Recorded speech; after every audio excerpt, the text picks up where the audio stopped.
ಪರಮಾತ್ಮ. ಹೋದ ಕಾರ್ಯವೇನಾಯ್ತು? ಹೋದವರಾರು ಶ್ರೀಕೃಷ್ಣನಲ್ಲವೇ? ಅಂದರೆ ಸಂಧ್ಯಾ ವಿಚಾರವೂ ನಡೆಯಿತಷ್ಟೇ. ಓ, ನಡೆಯಿತು. ಎಲ್ಲವೂ ನಾನು ನಿರೀಕ್ಷಿಸಿದಂತೆಯೇ ನಡೆಯಿತು. ಪಾಂಚಾಲಿ, ನಾನಿಲ್ಲಿರುವುದಿಲ್ಲ. ಇವರ ಇಚ್ಛೆ ಬಂದಂತೆ ಇವರು ನಡೆಯಲಿ, ನನ್ನ ಇಚ್ಛೆ ಬಂದಂತೆ ನಾನು ಮಾಡುತ್ತೇನೆ.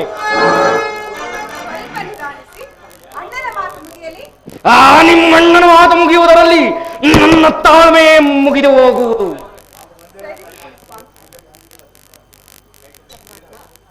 ಪರಮಾತ್ಮ, ಮುಂದೇನಾಯಿತು? ಸಭೆಯಲ್ಲಿ ಏನೇನು ನಡೆಯಿತು ಪರಮಾತ್ಮ? ಎಲ್ಲವೂ ನಾನು ನಿರೀಕ್ಷಿಸಿದಂತೆ ಸಮರ್ಪಕವಾಗಿಯೇ ನಡೆಯಿತು. ರುಕ್ಮಿಣಿ ಬಲಿ, ಈ ಸಮಸ್ತವಾದ ಮಾತುಗಳು ಬೇಡ. ಅಗ್ಗಜನ ಅಪೇಕ್ಷೆಯಂತೆ 5 ಗ್ರಾಮಗಳಿಗೆ ಸಂಧಿ ಆಯಿತು ತಾನೇ? ಭೀಮಸೇನ, ನಾನು ಓದದ್ದು ಅದಕ್ಕಾಗಿಯೇ ಅಲ್ಲವೇ? ಈಗ ತಿಳಿಯಿತು ನಿನ್ನ ಅಭಿಮತ. ಅಂತಜ್ಞಾತವಾಸದ ನೆಪದಲ್ಲಿ ಅರ್ಜುನನು ಬಳೆಯನ್ನು ತೊಟ್ಟ.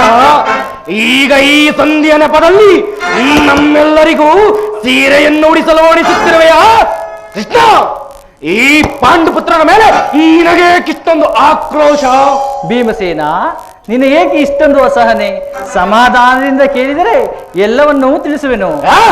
ಸ್ವಾಭಿಮಾನ ಶೂನ್ಯವಾದ ಮಾತುಗಳು.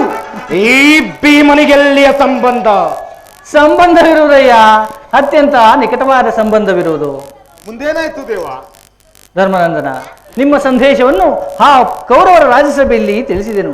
ಅದಕ್ಕೆ ಅವರೆಲ್ಲರೂ ಒಪ್ಪಿದರು. ಯಾರ್ಯಾರು ಒಪ್ಪಿದರು ಪರಮಾತ್ಮ? ಭೀಷ್ಮ, ದ್ರೋಣ ಮೊದಲಾದವರು.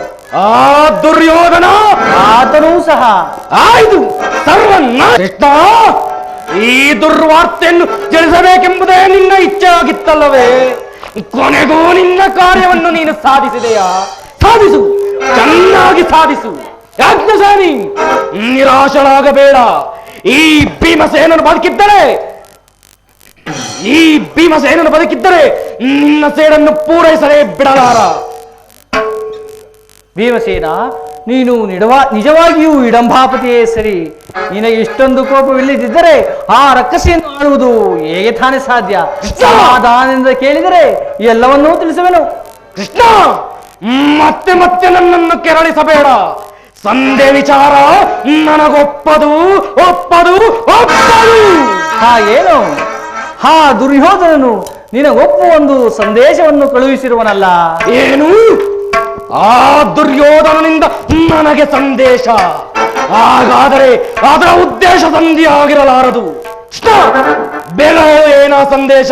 ಭೀಮಸೇನ, ನಿನಗಾ ಸಂದೇಶವನ್ನು ಕೇಳುವ ಇಚ್ಛೆ ಇದ್ದರೆ ಮೊದಲು ನನ್ನ ಬಳಿ ಕೈ ಕಟ್ಟಿಕೊಂಡು ಕುಳಿತುಕೊಳ್ಳಬೇಕು. ಆಗುವುದಿಲ್ಲ, ನಿಂತಲ್ಲೇ ಹೇಳಿಬಿಡು. ನೀನು ಕುಳಿತುಕೊಳ್ಳದ ಹೊರತು ನಾನು ಹೇಳುವುದಿಲ್ಲ. ಇದೇನು ಪರಿಹಾಸ್ಯವೇ? ಪರಿಹಾಸ್ಯವಲ್ಲ ಭೀಮಸೇನ, ನಿನ್ನನ್ನು ಕಂಡರೆ ನನಗದಷ್ಟೊಂದು ಭಯ. ನನ್ನನ್ನು ಕಂಡರೆ ಕೃಷ್ಣನಿಗೆ ಭಯವಂತೆ. ಕೃಷ್ಣ, ಕುಳಿತಿದ್ದೇನೆ, ಬೇಗ ಹೇಳು, ಏನ ಸಂದೇಶ? ಎಲ್ಲಿ? ಆ ಗದೆಯನ್ನು ಕೊಡು. ಕೊಡುವುದಿಲ್ಲ. ಹಾಗಾದ್ರೆ ಹೇಳುವುದಿಲ್ಲ ಬಿಡು. ತೆಗೆದುಕೋ, ಬೇಗ ಹೇಳು, ಏನ ಸಂದೇಶ? ಅರ್ಜುನ, ಈ ಗದೆಯು ಕ್ಷಣಕಾಲ ನಿನ್ನ ಬಳಿ ಇರಲಿ. ಆಗಲಿ ಪರಮಾತ್ಮ. ಯಾಜ್ಞಸೇನಿ, ಸಮೀಪಕ್ಕೆ ಬಾ. ನಾನು ಹೇಳಿದಂತೆ ಮಾಡಬೇಕು ಕಂಡೆಯ. ಹಾಗಾದರೆ ತೆಗೆದುಕೋ ಈ ಹಗ್ಗವನ್ನು. ಇದು ನನಗೆ ಆ ಕೌರವರ ರಾಜ್ಯಸಭೆಯಲ್ಲಿ ಪುರಸ್ಕಾರವಾಗಿ ದೊರೆಯಿತು. ಈ ಹಗ್ಗದಿಂದ ನಿನ್ನ ಪತಿಯ ಕರಗಳನ್ನು ಬಂಧಿಸು. ಪರಿಹಾಸ್ಯವಲ್ಲ ತಂಗಿ, ನೀನು ಶತ್ರುಗಳ ಹೆಡಮುರಿಯನ್ನು ಬಿಡಿಸುವುದರಲ್ಲಿ ಮಹಾಪಂಡಿತೆಯಂತೆ. ಅಂತೆ ನಿನ್ನ ಪತಿಯ ಕರಗಳನ್ನು ಬಂಧಿಸಲು ಬರುವುದೋ ಇಲ್ಲವೋ ನೋಡೋಣ. ಭೀಮಸೇನ, ನಿನಗಾ ಸಂದೇಶವನ್ನು ಕೇಳುವ ಇಚ್ಛೆ ಇದ್ದರೆ ಪಾಂಚಾಲಿ, ಕೃಷ್ಣನೇ ಹೇಳಿದಂತ ನನ್ನ ಕರಗಳನ್ನು ಬಂಧಿಸು.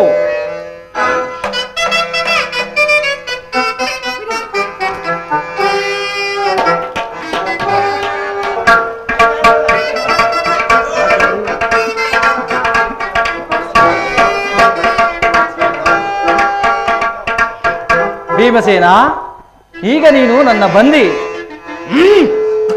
ಅದು ಹಾಗೆಯೇ ಹೋಗಲಿ. ಕೋಪಗೊಳ್ಳುವುದಿಲ್ಲವಷ್ಟೇ? ಅದು ಹಾಗೆಯೇ ಹೋಗಲಿ.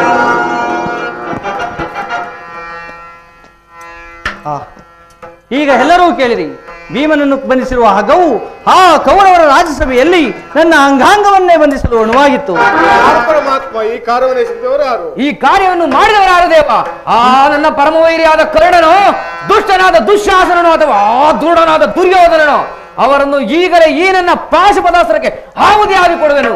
ದುರಭಿಮಾನಿಯಾದ ದುರ್ಯೋಧನನು ಆಜ್ಞಾಪಿಸಿದನು, ದುರಾಚಾರಿಯಾದ ದುಶ್ಯಾಸನನು ಈ ಕಾರ್ಯವನ್ನೆಸಗಿದನು.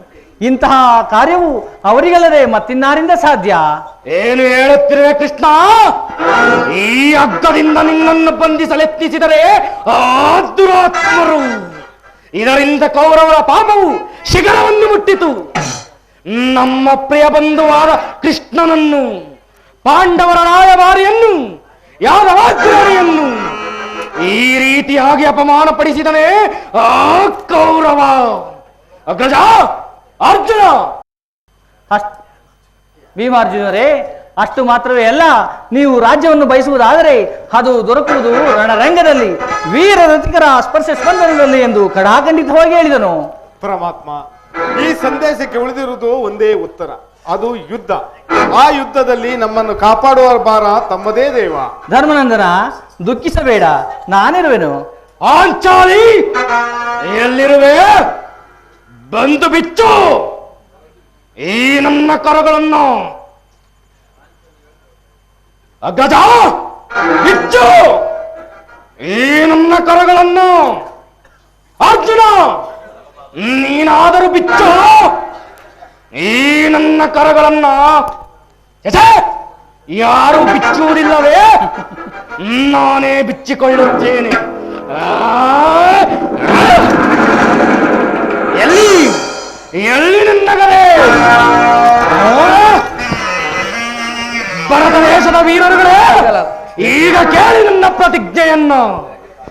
ನಾನು ವೀರ ಮಾತೆ ಕುಂತಿದ್ದೆ, ನಾನು ವಾಯುಪುತ್ರನ ಅಂಶದಿಂದ ಜನಿಸಿರುವುದೇ ನಿಜವಾಗಿದ್ದರೆ, ವೀರ ಮಾತೆ ಕುಂತಿ ದೇವಿಯ ಸ್ತನಪಾನ ಮಾಡಿರುವುದು ಸತ್ಯವಾಗಿದ್ದರೆ, ನಾಳೆ ನಡೆಯುವ ಕುರುಕ್ಷೇತ್ರ ಸಂಗ್ರಾಮದಲ್ಲಿ ಆ ದುರ್ಯೋಧನರು 99 ಮಂದಿ ಸಹೋದರರನ್ನು ತನ್ನೊಳವಾಗಿ ನಾಶ ಮಾಡಿ ಆ ದುರ್ಶಾಸನನ ವಕ್ಷಸ್ಥಳವನ್ನು ಬರೆದು ಅವನ ಕರುಳುಗಳನ್ನು ಕಿತ್ತು ನಿನ್ನ ಕೊಲೆಗಾರವನ್ನಾಗಿ ಹಾಕಿಕೊಂಡು ಅವನ ಗುಂಡಿಗೆಯ ಬಿಸಿ ರಕ್ತದಿಂದ ಪಾಂಚಾಲಿಯ ಬಿರುಮುಡಿಯನ್ನು ಕಟ್ಟಿಸಿ ನಂತರ ದರ್ಪಿತನಾದ ಆ ದುರ್ಯೋಧನನ ತಲೆಯನ್ನು ಈ ನನ್ನ ಗದಾದಂಡದಿಂದ ಒಂದೇ ಏಟಿ ಮುರಿದು ಚಿತ್ರ ಮಾಡದೆ ಹೋದರೆ ನನಗೆ ಅತಿ ಭಯಂಕರವಾದ ನರಕವೇ ಪ್ರಾಪ್ತಿಯಾಗಲಿ. ಕೃಷ್ಣ, ಇದಕ್ಕೆ ನಿನ್ನ ಪಾದವೇ ಸಾಕ್ಷಿ. ಕೃಷ್ಣ, ದೇವಸೇನ, ಸುದಿನ ಓದಗಿತ್ತು ಬಲ ಬಲ, ಸುದಿನ ಓದಗಿತ್ತು ಬಲ ಬಲ, ಸುದಿನ ಓದಗಿತ್ತು ಬಲ ಬಲ. ಅರ್ಜುನ,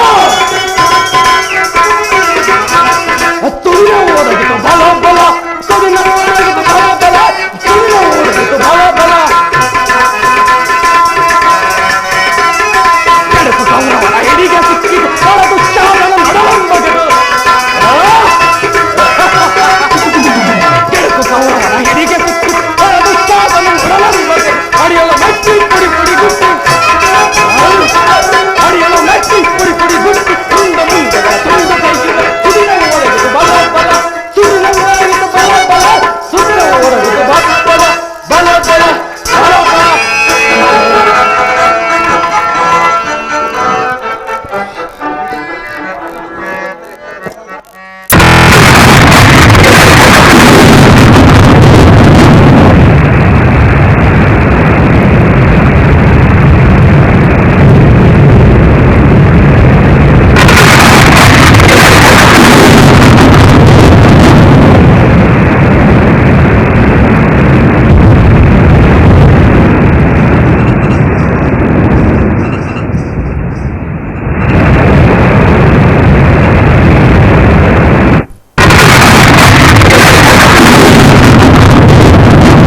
ಘೋರ ಸಂದೇಹದ ಬಿಯೊಳ್ ಬಳಲಿದೆ ಅರಿಯಲಾಗದ ಘೋರ ಸಂದೇಶ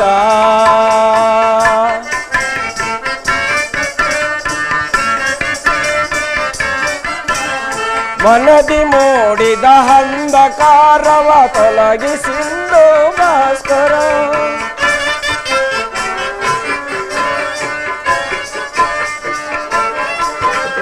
ಮನದಿ ಮೂಡಿದ ಅಂಧಕಾರವ ತೊಲಗಿಸಿಂದು ಭಾಸ್ಕರ ನೀಗಿಸೋ ಸೋದನೆಯ ಗೈಯದೆ ನೀಗಿಸೋ ಸಾಧನೆಯ ಗೈಯದೆ ಶಾಂತಿ ನೀಡೋ ಶ್ಯಾಮಲಾಂಗ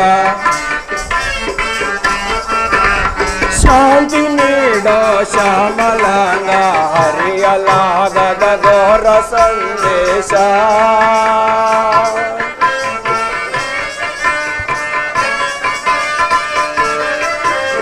ಬಂಧು ಬಾಂಧವರೆಂಬ ಪಾಸಕ್ಕೆ ಸಿಲುಕಿ ನೊಂದನು ಭಾಸ್ಕರ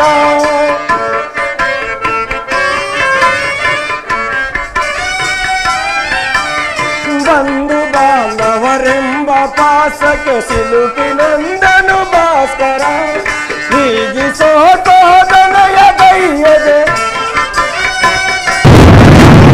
ನೀಗಿಸೋ ಸಾಧನೆಯ ಗೈಯದೆ ಶಾಂತಿ ನೀಡೋ ಶ್ಯಾಮಲಾಂಗ ಶಾಂತಿ ನೀಡೋ ಶ್ಯಾಮಲಾಂಗ ಹರಿಯಲಾಗದ ಘೋರ ಸಂದೇಶ ಭಾಸ್ಕರ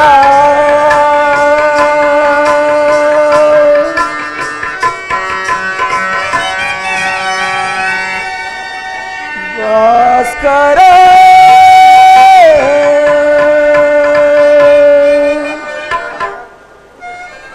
ಶ್ರೀಕೃಷ್ಣ ಪರಮಾತ್ಮನು ಹೇಳಿದ ಸ್ಥಳವೇ ಇದು. ಹೇ ಭಗವಾನ್ ಭಾಸ್ಕರ, ನಿನ್ನ ಕಿರಣಗಳಿಂದ ಇಡೀ ಪ್ರಪಂಚವನ್ನೇ ಬೆಳಗುತ್ತಿರುವ ನೀನು ನನಗೆ ತಂದೆಯಾದ ಮೇಲೆ ನನ್ನ ಜನ್ಮದ ರಹಸ್ಯವು ನಿನಗೆ ತಿಳಿದಿರಲೇಬೇಕು. ಕುಲಹೀನರೆಂಬ ಈ ನಿಂದನೆಯನ್ನು ಅಳಿಸಿ ನನ್ನನ್ನು ಕಾಪಾಡು ಜನಕ, ಕಾಪಾಡು.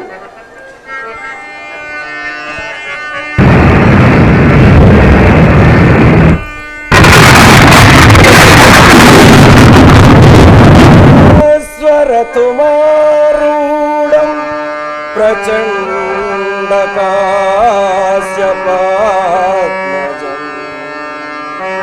ಶ್ವೇತ ಪದ್ಮಾಧರಂ ತಂ ಸೂರ್ಯಂ ತಂ ದೇವಂ ಪ್ರಣಮಾಮಿ ತಂ ಸೂರ್ಯಂ ಪ್ರಣಮಾಮಹಂ.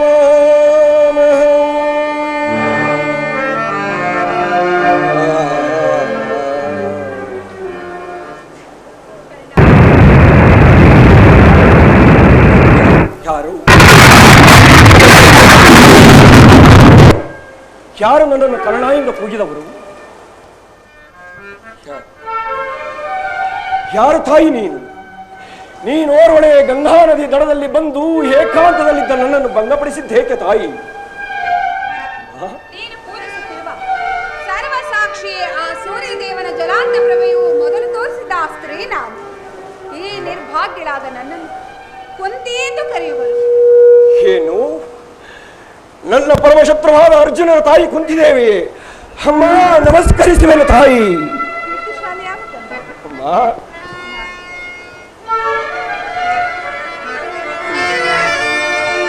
ಬಹುದಿನದ ಬಯಕೆ ಫಲಿಸಿತಮ್ಮ. ಅಮ್ಮ,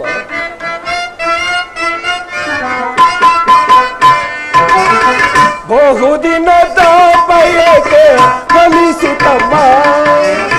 ಬಯಸಿದ ದರ್ಶನವು ಲಭಿಸಿತಮ್ಮ. ಬಹುದಿನದ ಬಯಕೆ ಫಲಿಸಿತಮ್ಮ.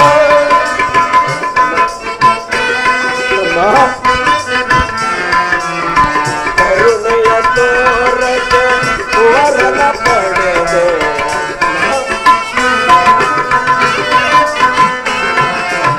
ಕರುಣೆಯ ತೋರದೆ ವರನ ಪಡೆದೆ.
ಬೇಕಿಲ್ಲವೇ ತಾಯಿ ಐವರ ಮಾತೆ ನಿನಗಿಹುದೇ ಕೊರತೆ.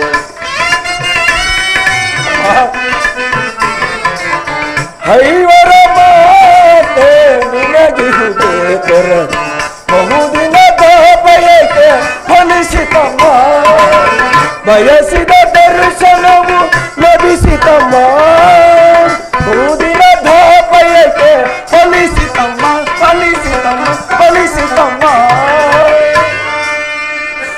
ಅಮ್ಮ ಜನರಿ, ಹುಟ್ಟಿದ ಕೂಡಲೇ ನನ್ನನ್ನು ಗಂಗಾ ನದಿಯಲ್ಲಿ ತೇಲಿ ಬಿಸಾಡಲು ನಾನು ನಿನಗೆ ಮಾಡಿದ